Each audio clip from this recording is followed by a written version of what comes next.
here to introduce an amazing individual. He epitomizes what it means to have courage, to rise above challenges in the face of adversity. You may have heard from people older than yourself that your days at school are some of the best days of your life. But I wonder, how many of you actually believe that? This young man knows his days here have been some of the best in his life, and he has willed them to be so. He has agreed to read his English assessment about the lessons he has learned and the attitude he brings to his life. His experience is similar, but different from many of our own. He walks the Pittwater path, and yet he walks his own path. His perspective is his power. You have moved past him in the corridors. You have seen him on this stage, dressed as a rock star. And most of Sydney has seen his face on the side of our bus. Please give a warm welcome to Illyphe.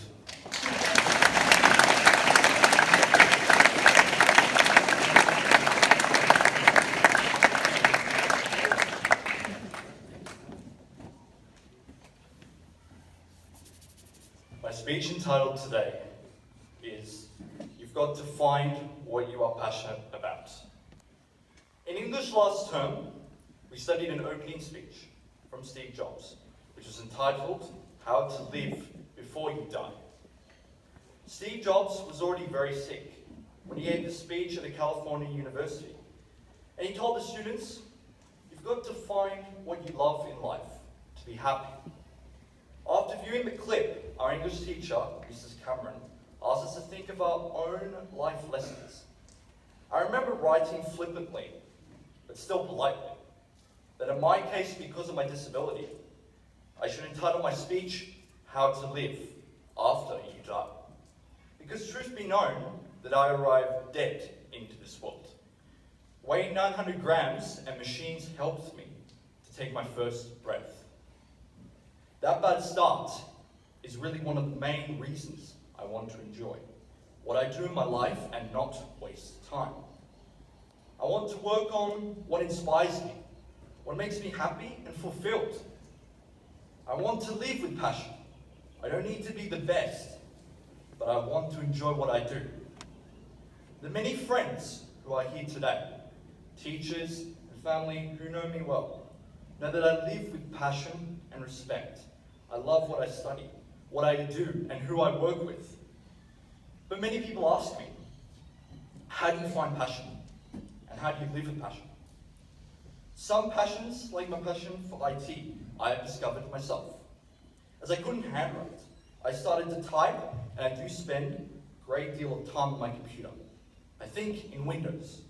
I can spend hours teaching myself, building computers, programming websites, designing videos. IT is not work for me. I love it. And when you love your work, you have found your passion. And IT is what I will study after school for my career.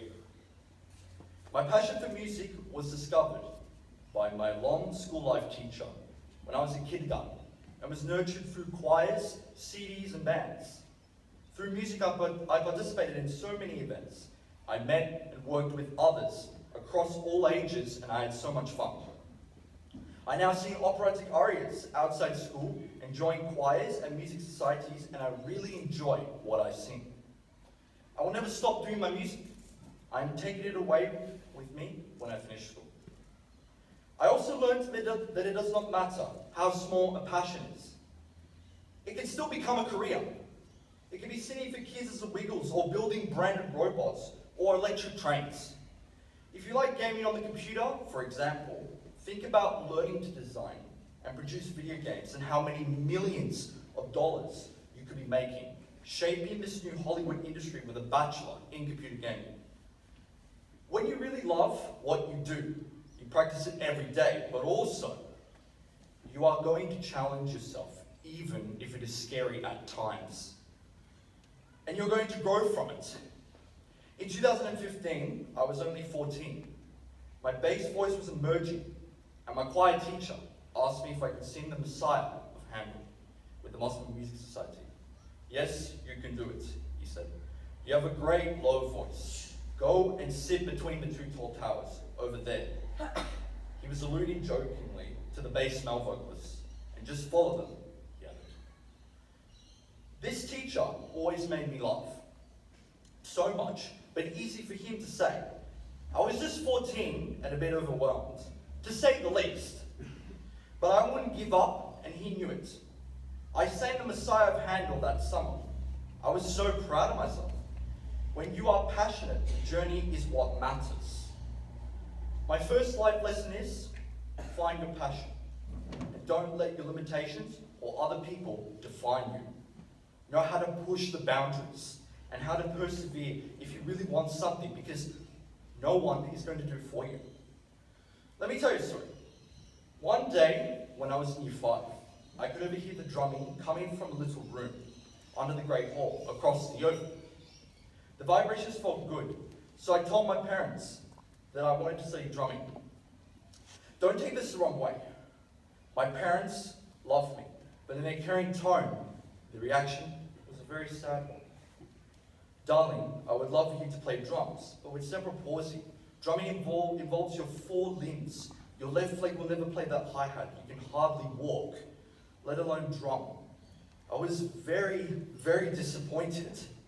I went and sat in front of that drumming studio for recess and lunch until the teacher noticed me. He asked if I was interested, and I responded excitedly, "Yes, sir, I am very interested." He asked if I wanted to try.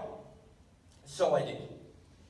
The following week, my parents were invited by the teacher to attend the second lesson, and I've been a drummer ever since. It took a huge amount of practice and hard work. Music pieces were amended to include my disability, and I became the drummer of the performance band, thanks to my very understanding music teacher and conductor. The rest is history. I learned a great deal from this. I learned that if I had not sat in front of that drumming studio in 2012 at the young age of 11, none of my drumming would have happened. I don't know if you saw the drummer at the last Paralympics opening.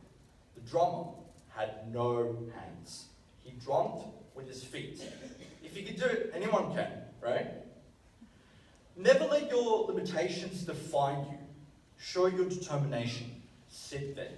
Find a way. Follow your heart. And if you can hear the music, never ever give up, because you will regret it. I will give you another example. Many of you saw me on stage at Guys and Dolls and at the Taming of the Shrew, but to get there was a huge piece of work. I know how to sing, but acting with my disability is a major challenge. In year 9, I wanted to be part of a Shakespearean play at school. The drama teacher announced auditions for the roles. Needless to say, I failed.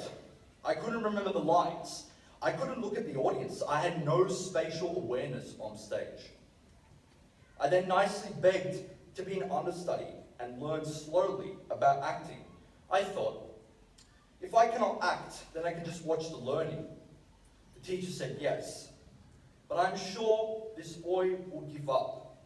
Let me assure you, I was there at every rehearsal, hail or shine, day and night, weekend after weekend. The teacher used me to read for the missing actor, and there was always one, and he realized that I was determined. One student had to leave, and that was it. I became Grumio, the not-so-smart servant, the Lord's horse, the lady's confidant, the comedian. The play was a success, and we made the audience laugh, night after night. It is often true that when there is a will, there is a way. When you are passionate, you always know, because you are prepared to do whatever it takes. I will never, never, ever forget that play. All the actors in that group, we are friends for life. After Shakespeare, the musical was easy, and I am so happy to have challenged myself and challenged the teachers as well as my friends to include me. I love Shakespeare and I love the musical. The lesson here is, If you really want something, get in first. Sort out the rest later, and be flexible. Remember, Steve Jobs, he was laughed at, kicked out of his own company.